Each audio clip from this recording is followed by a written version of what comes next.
Going to do this yesterday, and so this will be my first time doing this. I am making or sifting clay.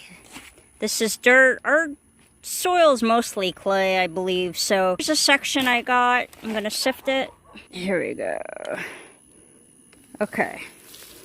Now, thing here is you gotta watch because this has a lot of juniper needles. This is my first time doing this. I'm going to mix this clay water overnight. Let it sit in a bucket here. And then mix it with my flour clay slip. So I know these are separate clay slips, but I'm going to actually mix them together. You'll see.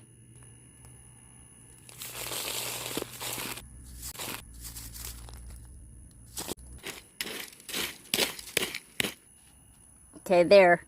Seems like I've been doing this about 7 minutes, so it's kind of tedious. I'm going to put back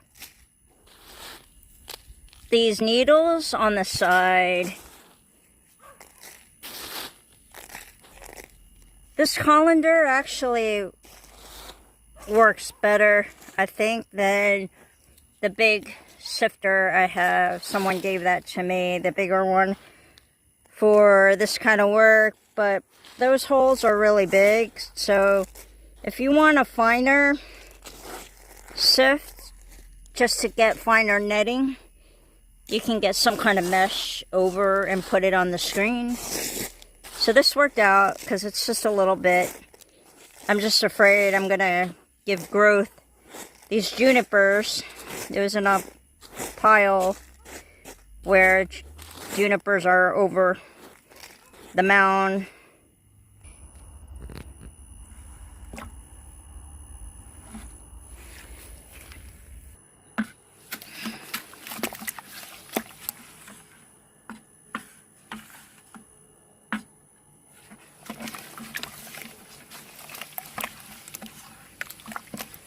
I sit this overnight. Okay, back on the buds, the crepe myrtle buds. This is 2 days of drying. I wanted to get back on this yesterday and didn't. Here it is. The clay mix with the white flour. You can see it thickened up. It's kind of stinky with the vinegar, a tad of vinegar. Helps to preserve and then keeps the bugs away. There's our clay mixture from last night. Okay, so I may mix some of that into the bucket. This is spearmint oil. It's not food grade. Just put a tad in and enough to help keep the bugs out. And it's about $3.40 now, I think. So usually at this time, the bugs like to be out. So at night, if you do this, the bugs aren't out as much to eat this or anything. Okay, so what I'm gonna do is, you can pour in a different bucket because it's gonna get dirty. I'm gonna use this for, okay, I'm gonna save some. And I'm going to use this brush. Probably a bigger brush is better. It's just a barbecue brush. And I'll use some of the water, the clay, to form the clay slip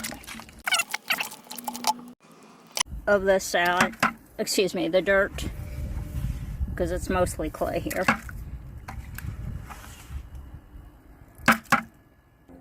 Here we go. This is a tree. Now, it's up to you if you want to do, because you could do the cob over the limbs too, or just use this sort of as a sealant against bugs and everything. Now, you can see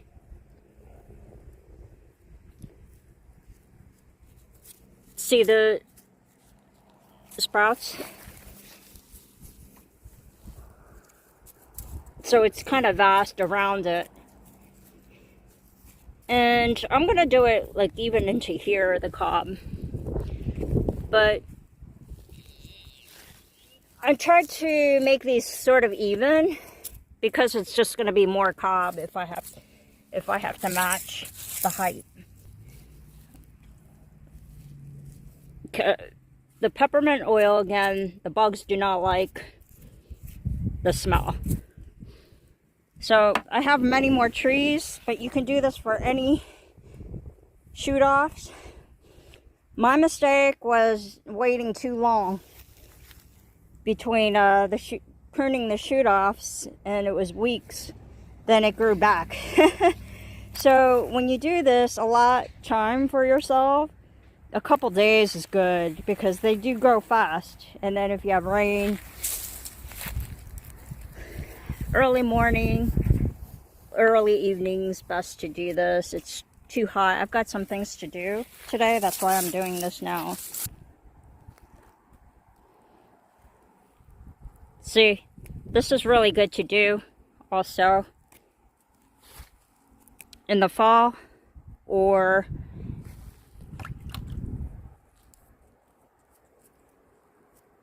summer for oak.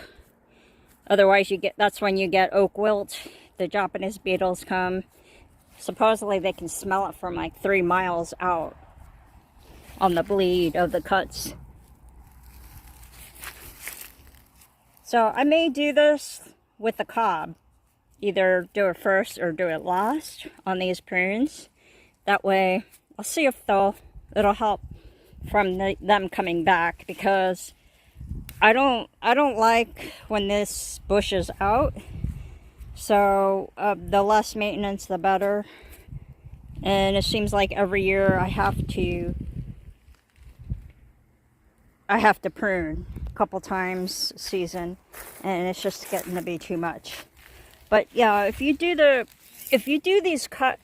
pruning within a couple days, you'll be able to spot with the lighter color. You'll be able to tell. Okay, if you do them too high, then yeah, you're gonna have to match the cob. It's more cob to form. So within a few days, possibly tomorrow, I'll start cobbing around. But to let this dry a couple hours, or even 12 hours, is at least an hour is good.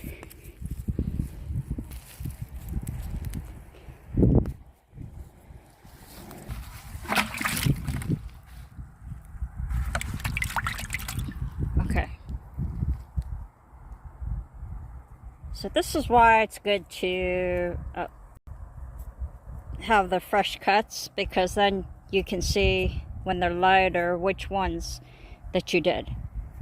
I feel like I'm giving the tree what it wants. It wants to be protected on these prunings. So it's sort of like a seal.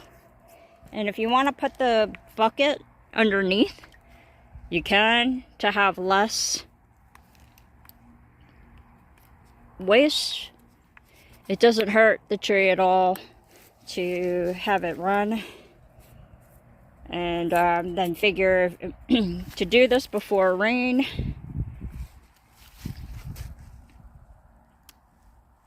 If you have, see the middle?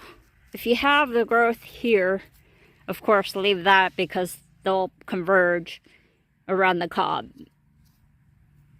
And you may have outer prunings, stubs, to get those also.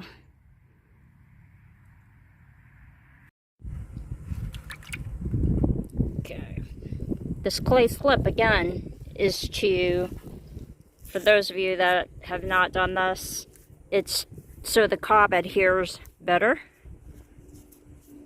Kind of like a primer.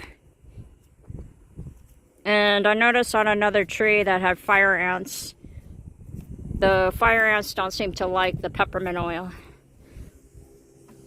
So it doesn't hurt if you put some right here, up the base, but we're not going to cob there, of course, because the tree has to grow. But one good thing about this is you can knock out the cob if need be. Like around these roots, once the chunks expand, you can knock with a hammer or so and adjust. But this is so it saves me time from pruning every year, like 3 times a year. It's such a pain. And I mean, unless you have a, see how this was new? I did this about an hour ago. So if you do it early, you can see where you pruned if you don't have good memory. Okay, so I'm experimenting. I've never done the actual cob paste.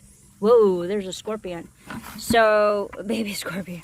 So, yeah, and, you know, the fabric only does so much. So I'm looking forward to knocking this out. It's been a year. I wanted to do this and look things up on how to get rid of stubs. There was nothing on this, so this is my own path. I don't see anything online with people doing this for stubs. So it's not set in stone. I'm just doing this as I go.